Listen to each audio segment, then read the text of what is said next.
안녕하세요. 사연 즐겨 듣는 애청자 중 한 명입니다.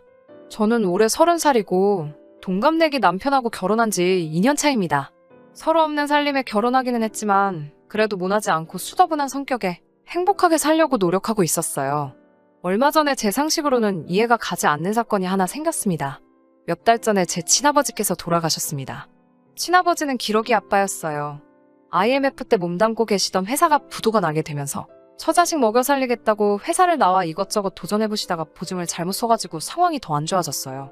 아버지는 혼자서 친척분들이 계신 미국 캘리포니아로 건너가셔서 기러기 아빠 생활을 자처하셨습니다. 빚이랑 그런 게 많아서 한국에서는 이혼을 하고 나서 도피하듯이 도망가신 거나 마찬가지였어요.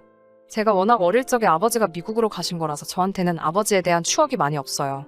기러기 생활 청산하시고 한국으로 돌아오신 지도 벌써 8년이나 되었지만 이미 옛저녁에 저희 가족들은 뿔뿔이 흩어진 상황이었습니다. 아버지가 미국에서 혼자 생활하시는 동안 저희 어머니께서 새살림을 차리게 되었거든요. 어디 남들한테 자랑할 만큼 떳떳한 일은 아니지만 어머니도 한국에서 혼자서 많이 외롭고 힘드셨나 봐요. 아버지가 보내주는 돈이 그렇게 많은 편도 아니었고 그 돈으로 언니랑 저 2명 교육시키면서 생활하기도 빠듯했다고 들었어요. 아버지도 어머니를 따로 원망하지는 않으셨습니다. 원망하지 않으셨다기보단 어쩔 수 없다는 마음이 더 컸던 것 같아요. 제 언니는 어머니를 엄청 원망했어요. 저와는 다르게 언니는 아버지와 추억이 많아 아버지와 애틋했거든요. 언니는 그렇게 혼자 비행기에 올라 아버지 쪽으로 갔고 저는 어머니와 같이 살기로 했습니다. 사실 저한테는 저를 낳아주신 생부이긴 하지만 저는 아버지와 보낸 세월이 거의 없는 거나 마찬가지였기 때문에 어머니와 같이 사는 걸 선택했습니다. 저는 누가 나쁘고 누가 더 잘못했고 그렇게 생각하지 않아요. 아무튼 그런 친아버지는 제 언니와 함께 미국에서 같이 새로운 삶을 시작하셨고 언니가 대학교를 졸업하게 되고 한국으로 돌아오시게 되었습니다. 언니는 어머니에게는 따로 연락을 하지 않았지만 저와는 아무런 문제가 없었기 때문에 자주 연락을 주고받는 사이였어요. 아버지가 귀국하고 얼마 되지 않아서 건강이 악화되었습니다. 친아버지는 병원 신세를 지게 되었어요. 언니는 그런 아버지 수발드느라 연애도 못하고 35 나이에 아직 시집도 못 갔습니다. 친아버지가 병원 신세를 지신 지 오래되신 관계로 사실 언니도 마음의 준비를 하고 있었다고 하네요. 그런데 막상 돌아가시니 언니한테는 하늘이 무너지는 것 같았나 봐요. 장례식장에서 언니의 모습은 정말 제정신이 아닌 것처럼 보였어요. 언니는 첫날에만 2번 실신했었고 아빠 쪽 친척은 고모 한 분 말고 아무도 안 계셨거든요. 얼마나 울었는지 눈이 퉁퉁 부어있는 와중에 장례식 온 사람들 맞이하는 모습을 보니 안쓰러워서 그때 언니 모습만 생각해도 저도 눈물이 나올 것 같아요. 아무튼 그렇게 장례식이 끝이 났습니다. 그렇게 아버지를 보내드리고 언니가 걱정이 되기는 했지만 회사도 잘 다니고 있고 가끔씩 연락을 하면 다 이겨낸 것처럼 행동해서 저는 정말로 아무런 일도 없는 줄 알았어요. 그런데 어느 날 언니가 저한테 시간이 되냐고 잠깐 만나자고 저를 부르더라고요. 언니의 집에서 만났는데 평소에 몸에 잘 안 받는다고 입에도 되지도 않는 술을 꺼내오면서 한잔하자고 하네요. 언니가 아닌 척을 하지만 많이 지치고 힘들었는가 보다 생각하고 위로도 해줄 겸 저도 언니가 주는 술을 받았습니다. 술을 몇 잔 마시는 동안도 언니는 한마디도 꺼내지 않았어요. 하지만 결국 술이 조금 들어가고 나니 언니가 닫았던 입을 열더라고요. 언니는 그날 장례식에 참석한 저의 남편 이야기를 꺼냈습니다. 아버지 장례식 날 제 남편은 회사 일 때문에 장례식에 참석하지 않기로 했어요. 회사에서 급한 일이 있었기도 하고 사실 저나 어머니도 아버지와 거의 연을 끊은 거나 다름없었기 때문에 장례식에 참석할 계획이 없었거든요. 제가 간 이유는 단지 언니가 걱정돼서였을 뿐이에요. 그런데 오지 않기로 한 남편이 아버지 장례식장에 나타난 거예요. 못 올 만한 상황에 참석했다는 걸로 칭찬을 해주고 싶지만 그럴 수 없었어요. 솔직히 조금 어이가 없었죠. 남편은 주말에 출근할 때 입은 등산복 차림 그대로 장례식장에 왔기 때문이에요. 그래도 제 친아버지 장례식인데 그래도 제 남편이라는 놈이 등산복을 입고 친아버지 장례식장에 등장을 했으니 남보는 눈 때문에라도 화가 머리끝까지 나더라고요. 그래서 와준 건 고맙지만 옷이 그게 뭐냐고 어차피 올 거였으면 집이 먼 것도 아닌데 옷이라도 갈아입고 오지 그랬냐고 잔소리를 했더니 남편이 자초지종을 설명해 주더라고요. 주말에 출근한 것도 억울한데 직장 상사가 자기를 잡아놓고 집에 보내주지 않으려고 해서 도망 나올 생각에 저희 아버지 장례식 이야기를 핑곗거리로 꺼냈다고 하네요. 이렇게라도 도망 나오지 않았으면 직장 상사하고 밤새 둘이서 술까지 마실 뻔했다고 미안하다고 사과를 하네요. 집에 일찍 가기 위해서 돌아가신 우리 아버지 팔아먹은 것도 어이가 없었는데 더 어이가 없는 건 장례식장에 그 직장 상사를 같이 데리고 왔더라고요. 직장 상사도 집에서 입는 것처럼 편하게 입고 온 건 말할 것도 없고요. 직장 상사가 남편이 도망가려고 거짓말을 한 건지 의심을 해서 어쩔 수 없이 데려왔다고 하는데 참 어이가 없었습니다. 더 화가 나는 것은 그 직장 상사가 그날 꼭 남편하고 술을 먹었어야 했는지 장례식장에서 육개장 떠다 놓고 그걸 안주 삼아 남편하고 둘이서 술을 아주 고주망태가 될 때까지 마셨다는 사실이에요. 사실 그것 때문에도 남편하고 한참 동안 냉전 상태로 있었는데 언니가 전해주는 말에 저는 남아있던 어이까지 상실하게 되었습니다. 언니가 제게 전해준 말은 정말 끔찍했습니다. 여태까지의 행동만 봐도 남편의 직장 상사가 제정신이 아닌 사람이란 걸 충분히 이해하겠는데 이혼까지 당했다는 말이 이해가 될 정도로 경우 없는 사람이었습니다. 장례식장에서 실신할 때까지 울고 있던 저희 언니한테 그 슬퍼 보이는 모습에 첫눈에 반했다고 하네요. 그래서 남편한테 처형 좀 소개시켜 달라는 부탁을 했는가 봐요. 장례식 이후로 마음도 다 추스르지 못한 언니한테 남편이 저 몰래 연락을 해서 자기 직장 상사랑 한번 만나보라는 식으로 계속해서 저희 언니한테 강요를 했다고 합니다. 결국엔 언니의 허락도 없이 직장 상사한테 언니 연락처까지 줬다고 하네요.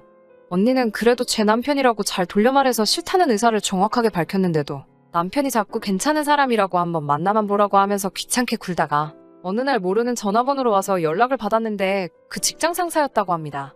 남편이 그렇다 할 결과물을 가지고 오지 않으니 성질 급한 직장 상사가 직접 언니의 연락처를 받아서 연락을 하기 시작했나 보더라고요. 회사에서 일은 안 하고 카톡만 들여다보고 있는 건지 30분 간격으로 언니한테 뭐하냐, 밥은 먹었냐 물어보며 자기는 뭐하고 있다고 하면서 셀카 찍은 걸 보내오는데 저는 그걸 슬쩍 보기만 해도 역겨운데 그 연락에 매일매일을 시달려야 했던 우리 언니는 오죽했을까 싶더라고요. 그 와중에 언니는 제 남편 입장도 있고 하니까 최대한 그놈의 심기를 거스르지 않게 일일이 물어보는 말에 다 대답을 해줬다 하네요. 언니가 뜨문뜨문 답장을 해주니 그놈은 언니도 자기한테 관심이 있는 줄 알고 이미 자기가 언니 애인이라도 된 것처럼 데이트 신청을 해오질 않나, 오늘은 만날 수 있는 거냐고 집요하게 물어보지를 않나 했던 거죠. 이 상황을 언니 혼자서 어떻게든 해결해보려고 하다가 이대로는 도무지 끝날 것 같지가 않아서 결국 저에게 털어놓은 거예요. 아무리 저랑은 다른 호적에 올라가 있는 언니지만 그렇다고 완전한 남이 된 게 아니잖아요. 그 와중에도 제 생각, 제 남편 걱정해준다고 꾹꾹 참아가며 몇 주 동안 그 사람 같지도 않은 놈한테 시달린 걸 생각하니까 제가 다 화가 났어요. 시간이 흘러서 밤 11시가 다 되어가는데 언니의 전화벨이 울리더라고요. 언니는 또 표정이 어두워졌어요. 그놈이 전화를 걸어온 거죠. 매일 밤마다 자기는 이제 잘 거라고 언니한테 잘 자라고 한마디 하려고 전화를 해온다고 하네요. 저는 바로 언니의 전화기를 뺏어들고 전화를 받았습니다. 아주 느끼한 목소리로 우리 언니 이름을 부르면서 자기 전에 목소리가 듣고 싶어서 전화를 했다고 하네요. 저는 그 전화기에다 대고 한마디를 했어요. 언니는 당황하면서 저를 말렸지만 너무 열이 받은 상태고 술도 몇 잔 먹은 상황이라 저도 참을 수가 없었어요. 여보세요? 당신 뭔데 우리 언니한테 전화질이야? 라고 시작하니 제가 누구냐고 묻더라고요. 저는 제 남편 이름을 대면서 그 사람 와이프라는 사실까지 똑똑히 밝혔어요. 요즘 세상이 어떤 세상인데 이러고 있는 거 엄연한 성추행이라고, 자꾸 전화하면 경찰에 신고할 거니 그렇게 알라고 했죠. 그랬더니 그놈은 당황을 했는지 전화를 끊어버리더라고요. 언니는 괜찮은 거냐고 물어보는데 그 와중에도 제 걱정을 하고 있으니 한편으로는 속이 답답했어요. 조금 있다가 남편한테 전화가 오더라고요. 저보고 뭐 하는 짓이냐고 대뜸 역정을 내기 시작했어요. 이번에 자기가 승진 대상자에 포함되어 있는데 그 사람한테 잘못 보이면 승진은 물 건너가는 거라고 화를 내더라고요. 그 직장 상사란 놈이 제 전화를 받고 제 남편한테 전화를 해서 다음 승진권을 가지고 협박 같은 걸 했나 봐요. 그걸 가지고 남편한테 뭐라고 하는 것도 웃기지만 거기에 쫄아서 오히려 저한테 역정을 내고 있는 남편을 보고 있자니 한숨도 나오지가 않더라고요. 저는 남편에게 네가 승진 못하는 걸 왜 우리 언니가 피해를 보고 있어야 되냐고, 애초에 그딴 직장에서 받는 돈이면 나도 그 돈으로 살고 싶지 않으니 이참에 때려치던가 하라고 했어요. 그 말에 자기가 뭔 짓을 했는지 뉘우쳤으면 이렇게 밉지라도 않을 텐데 끝까지 그 사람 알고 보면 좋은 사람이라고 한 번이라도 만나보고 정하는 게 좋지 않겠냐고 저랑 언니를 회유하려고 하더라고요. 그 사람이 안 좋은 사람이란 건 진작에 알고 있었어요. 남편이 퇴근할 때마다 아주 욕짓거리를 하면서 사람 같지도 않은 쓰레기라고 입버릇처럼 말하던 놈이었거든요. 그렇게 좋은 사람이면 네 사촌동생이라도 소개시켜 주던가 하지 왜 우리 언니를 계속해서 걸고 넘어지느냐고, 퇴근할 때마다 욕하던 직장 상사가 실제로 만나보면 좋은 사람이 되는 거냐고 했죠. 앞으로 우리 언니한테 한 번이라도 더 연락 오면 다음은 전화로 끝나지 않고 내가 직접 너네 회사에 찾아가겠다고 했습니다. 남편은 강하게 나오는 제 모습에 포기를 한 것 같았지만 직장 상사는 끝까지 우리 언니가 자기한테 관심이 있다고 믿었나 봐요. 제 경고를 무시하고 언니에게 또 연락을 하게 되면서 결국 제가 직접 남편 회사까지 찾아가게 만들었습니다. 회사 로비에서부터 제가 고래고래 소리를 지르며 아주 발광을 떨었어요. 결국 남편의 직장 상사는 결국 이 사실이 회사에 소문이 나게 되면서 인사위원회가 열려 지방으로 좌천을 당했다고 하네요. 명목상 승진이기라고는 하지만 지방으로 내려가면 회사에서 진행하는 프로젝트에서 자동적으로 제외가 되는 것이기 때문에 인센티브도 없어지고 사내에서 인맥도 중요한데 지방 발령을 받으면 그 인맥도 쌓을 길이 없어져서 자연스럽게 도태가 된다고 하네요. 결국 회사에서 쫓겨나게 될 사람이 스스로 사표를 쓸 때까지 귀양 보내는 식으로 있는 이름만 있는 자리라고 합니다. 언니는 괜히 자기 때문에 제가 이혼이라는 결정을 내리게 되면 미안해서라도 앞으로 제 얼굴을 못 볼 것 같다고 말해서 아직까진 남편을 데리고 살고는 있습니다. 하지만 결국에는 이혼할 것 같아요. 자기 주장도 똑바로 못하고 직장 상사 눈치나 살살 보면서 똥오줌 못 가리고 끝까지 절절매는 모습에 당연히 그럴 일이 생길 일은 절대 없겠지만 혹시라도 회사에서 승진을 이유로 저랑 이혼하라고 하면 이혼도 불사하지 않겠나라는 생각도 들었어요. 남자다움이라고는 하나도 없고 줏대도 없는 사람을 남편이라고 떠받들어 사느니 저도 차라리 평생을 혼자 사는 게 마음이 편할 거라는 생각이 들고요.